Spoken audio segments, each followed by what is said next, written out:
Bienvenue à vous tous et à vous toutes dans la communauté jésuite de Namur. Par ce petit film d'une trentaine de minutes, réalisé avec les moyens du bord, nous voudrions vous partager simplement la vie qui est la nôtre aujourd'hui comme jésuites dans la ville de Namur. Nous sommes répartis en 2 résidences de tailles différentes.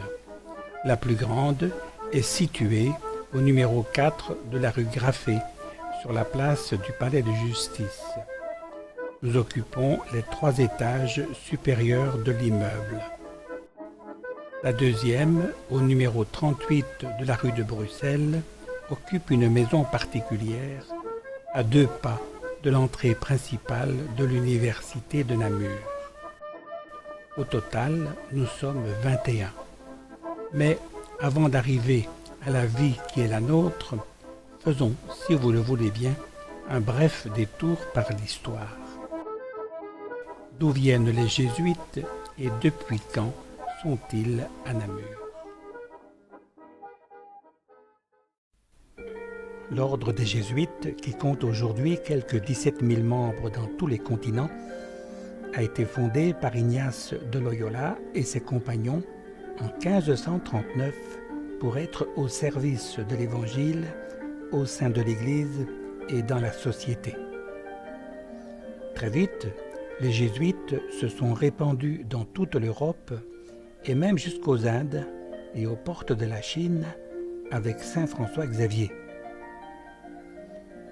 Dans nos régions, ils se sont fait particulièrement connaître par leur collège pour l'éducation de la jeunesse et par là pour la construction de la société.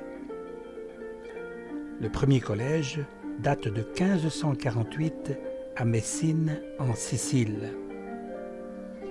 Les jésuites sont arrivés à Namur en 1610.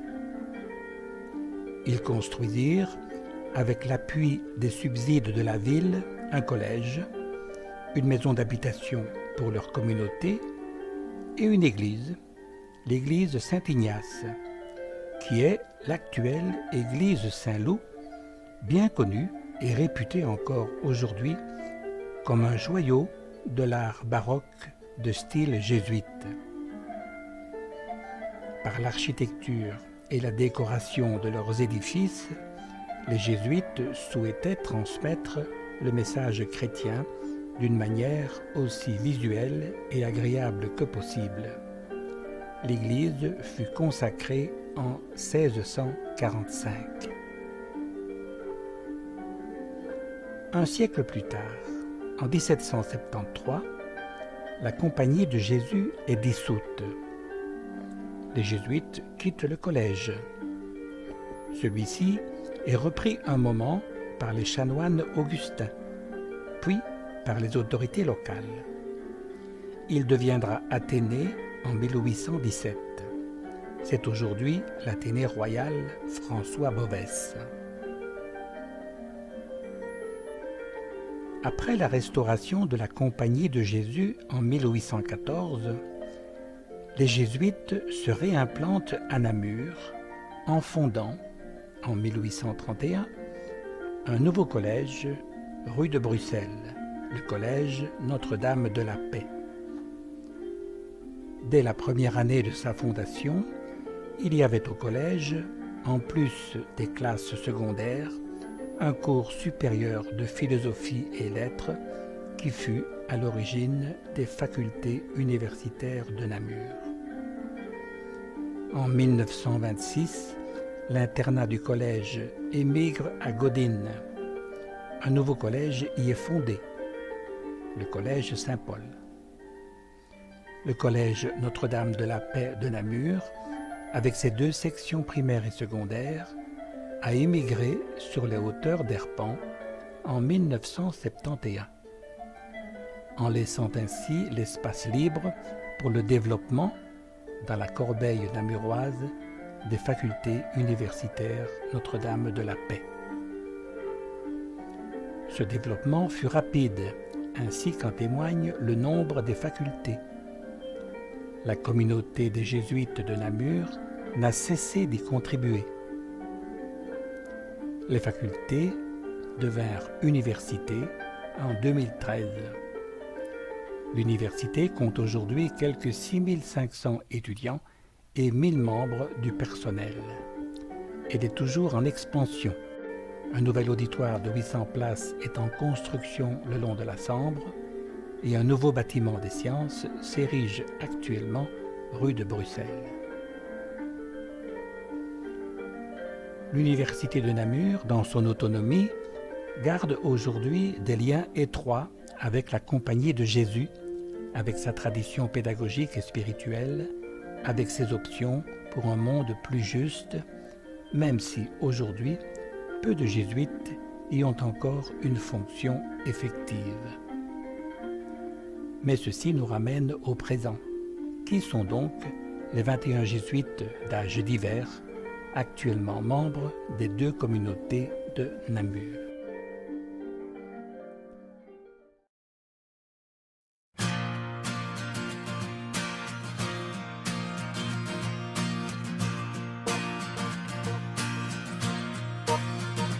Ensemble, ensemble, même si l'on est différent, et savoir traverser le temps, tout simplement ensemble, ensemble, ensemble, découvrir que l'on a un don.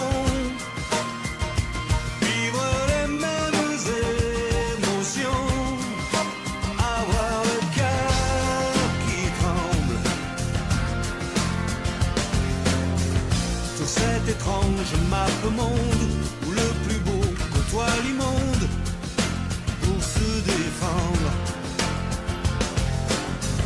de tout ce qu'on cherche à nous prendre, tout ce qu'on cherche à nous vendre pour se comprendre.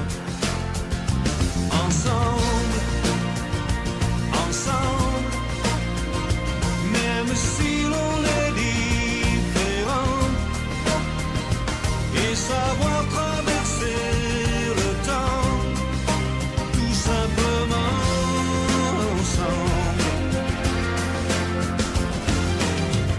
Car même si tout va plus vite, il y a autant de choses tristes autour de nous. Dans les images qu'on nous propose, autant de gens qui s'opposent et de portes closes.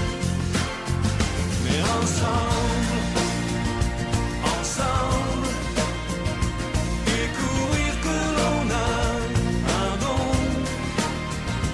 vivre les mêmes émotions, avoir le cœur qui tremble.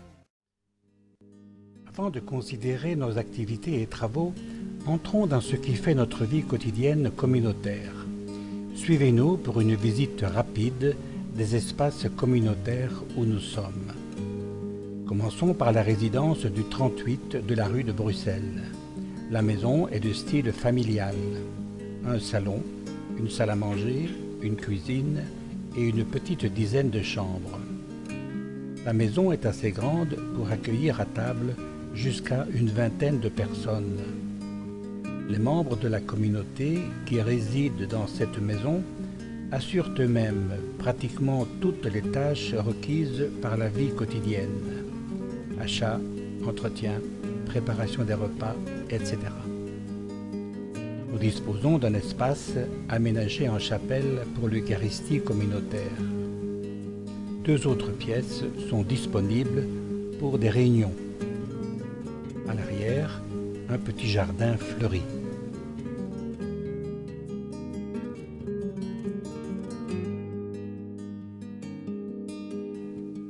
L'autre résidence, à la rue Graffet, est plus ample. Elle convient pour un plus grand nombre de personnes et aussi pour l'accueil des hôtes qui sont également nombreux, comme nous le verrons plus loin. Faisons le tour de la maison. Nous avons à notre disposition un salon où nous pouvons nous retrouver après les repas ou dans la soirée. Une table est réservée à la presse du jour et à divers magazines. Différentes revues sont étalées sur un présentoir. Nous disposons bien entendu également d'une salle à manger à côté de laquelle se trouve une cuisine bien équipée et un local pour la plonge. Nous avons 2 chapelles. Une petite chapelle pour la prière communautaire ou personnelle et la chapelle universitaire Notre-Dame de la Paix d'une capacité de 200 personnes pour la liturgie de la semaine et du dimanche, ouverte à tout public. Nous disposons d'une bibliothèque modeste mais ajustée à nos besoins. Les chambres se suivent le long d'un couloir central sur 3 étages. Un tableau informe la communauté sur tous les événements internes ou externes qui peuvent la concerner. Les passages, les absences, les anniversaires, les programmes des réunions, etc. Les chambres sont construites selon un même modèle. Chacun la meuble, la dispose, la décore comme il l'entend. La porte d'entrée s'ouvre sur un petit couloir qui donne accès à l'espace central de la chambre.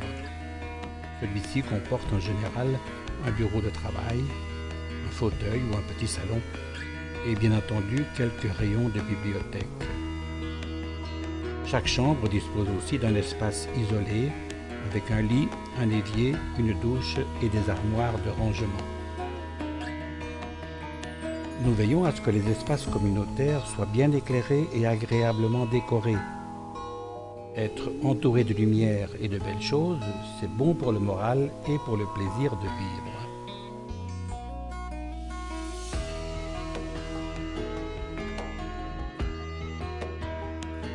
Dans cet environnement rapidement présenté ici, comment vivons-nous au quotidien? En grande liberté, mais aussi en profonde communion fraternelle. Les engagements et responsabilités des uns et des autres sont très divers. Nous y reviendrons plus loin. Disons pour l'instant que chacun conduit sa journée comme il l'entend, suivant sa mission, suivant les travaux qu'il accomplit, suivant les fonctions qu'il assure dans la communauté ou ailleurs, suivant les âges aussi qui sont divers. Malgré cette autonomie au quotidien, nous nous rencontrons très souvent entre les membres d'une même maison ou tous ensemble. Et nous veillons à ce qu'il en soit ainsi. Les repas sont évidemment des moments privilégiés de partage. L'Eucharistie quotidienne dans la chapelle universitaire est aussi un moment de communion, bien que beaucoup ont à célébrer la messe en divers lieux et communautés dans la ville. Un moment de prière est prévu dans l'horaire quotidien pour ceux qui sont présents. Nous entretenons la mémoire de ceux qui nous ont quittés. Les tâches essentielles de chacun sont définies en dialogue avec le supérieur provincial. Le supérieur de la communauté locale, lui, veille au bien commun et au bien de chacun, sur le plan personnel ou communautaire. Il assure le lien de la communauté avec la Compagnie de Jésus dans son ensemble, aussi bien au niveau provincial qu'européen et international.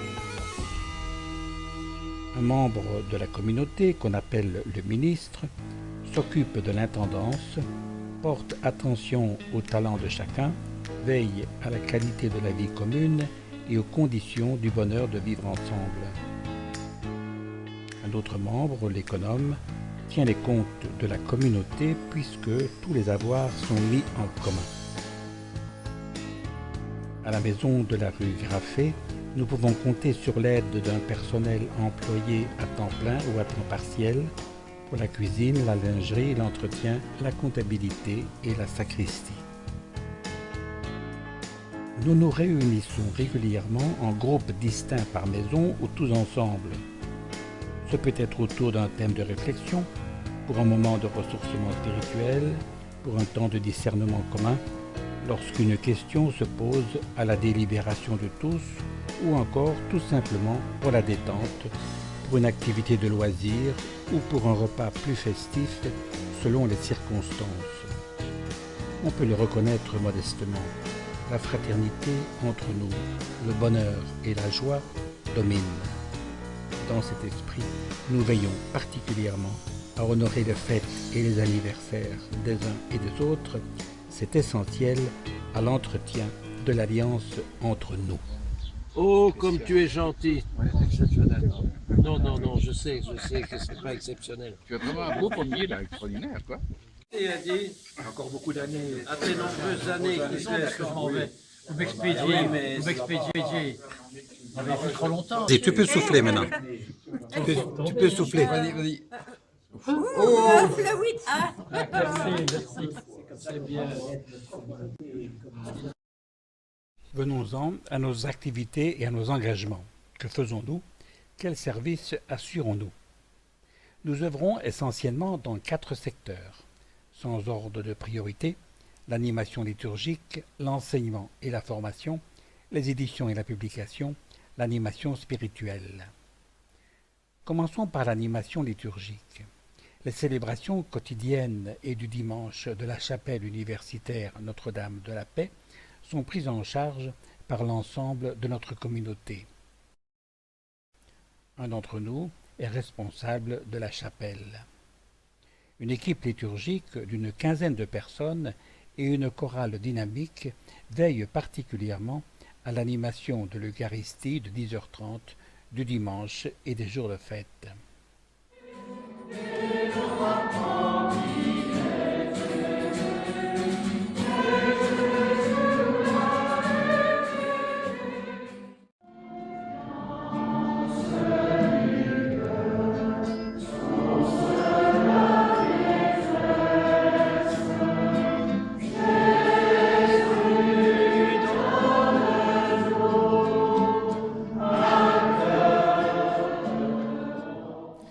Dans le cadre de l'aumônerie universitaire, des célébrations liturgiques sont aussi proposées par et pour les étudiants à la chapelle universitaire ou au centre religieux universitaire qui dispose d'une chapelle en sous-sol pour des groupes plus restreints.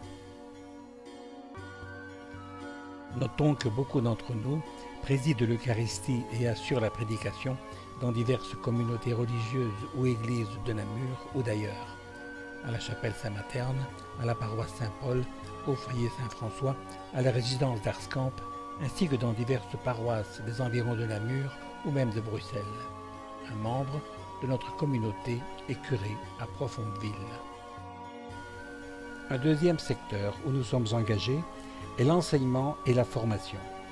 Plusieurs d'entre nous sont enseignants et chercheurs à l'université de Namur dans les matières scientifiques, en mathématiques, en droit, en l'occurrence en droit des personnes âgées, et aussi dans les sciences religieuses. Professeurs ou chercheurs, ils participent en outre à divers conseils ou organes de l'université.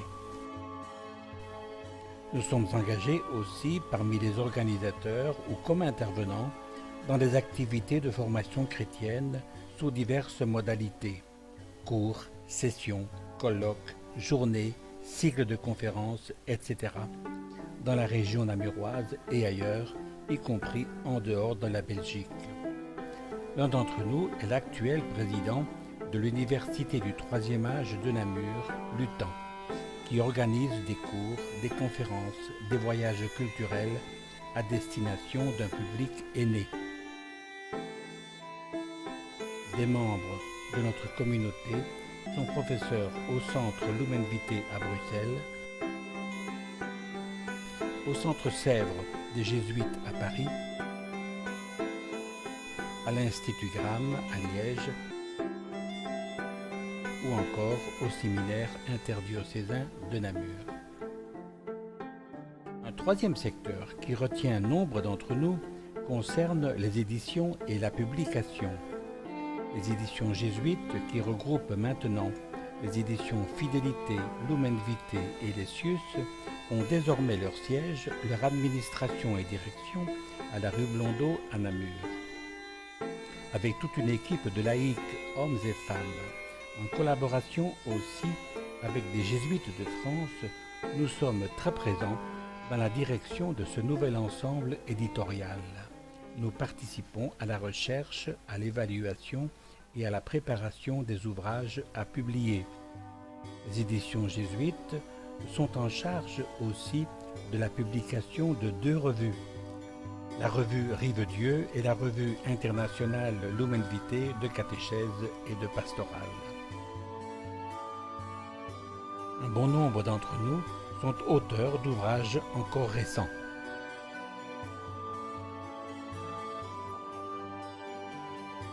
Des membres de notre communauté sont présents dans l'animation de sites internet de formation ou de documentation, dans des émissions des radios chrétiennes RCF ainsi que dans la presse belge.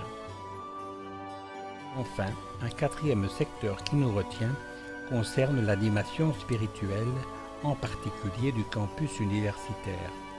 Plusieurs d'entre nous y sont fortement impliqués, notamment par le centre religieux universitaire rue Grand-Gagnage, qui est un lieu de vie, de réflexion et de célébration chrétienne pour les étudiants qui le souhaitent. Dans le cadre de l'animation religieuse du campus, des quotas projets, c'est-à-dire des maisons communautaires, sont proposés aux étudiants. L'animation chrétienne ne se limite pas au campus universitaire. Grâce à de multiples collaborations, elle offre à la ville et à la région des conférences, des rencontres, des festivités et célébrations diverses. D'autres parmi nous sont engagés dans l'accompagnement spirituel individuel, dans l'animation de pèlerinage, de retraite, par exemple au centre spirituel La Perelle, tout proche de Namur, sur les hauteurs de la Plante. Plusieurs sont présents dans l'animation spirituelle des mouvements,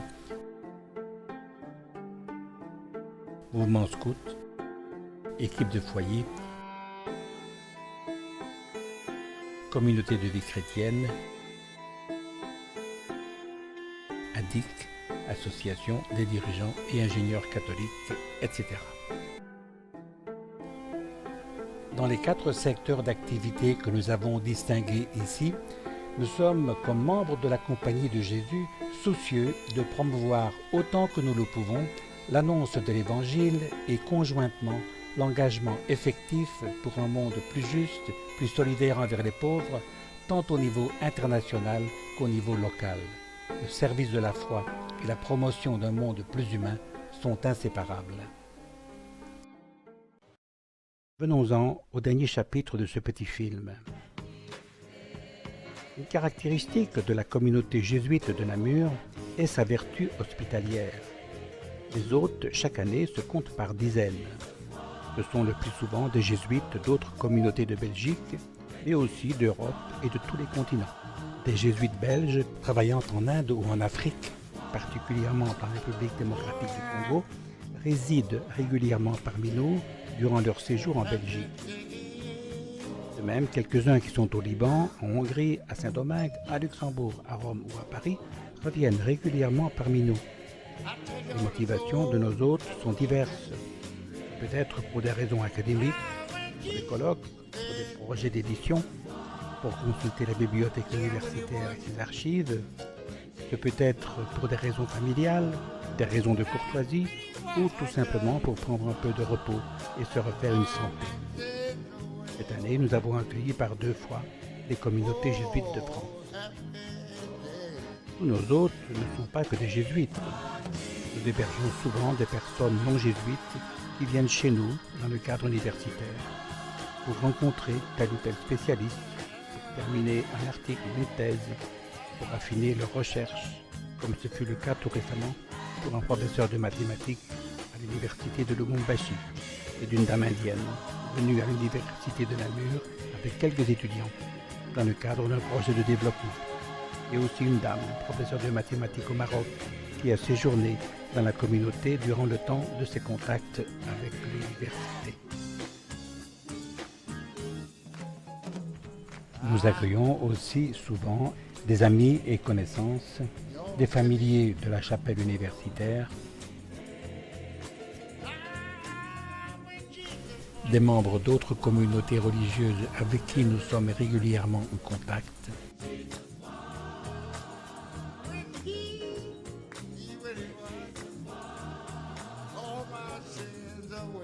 des personnalités de la ville et aussi, bien entendu, des membres de nos familles. L'hospitalité de notre communauté se manifeste encore d'une autre façon.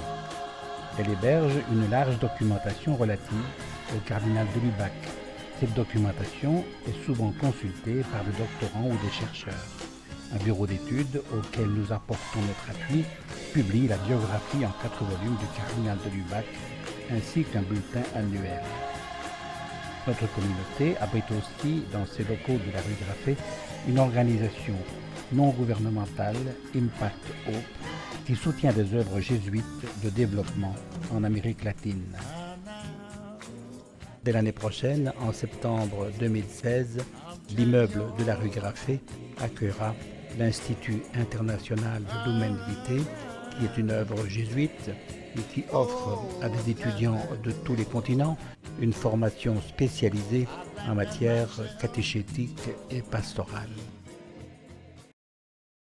Si notre communauté accueille ainsi de nombreux hôtes, c'est aussi parce que la ville leur offre une ambiance hospitalière et nous sommes reconnaissants à cet égard aux Namurois. Un séjour à Namur est pour nos hôtes l'occasion de se familiariser avec la ville, de profiter de son calme, de sa beauté, de sa qualité de vie. Le vieux Namur, le campanile et son carillon, le champ du Biabouquet, le confluent, le pont de Jambe, le grognon, la citadelle, toute la vallée de la Meuse enchante nos hôtes.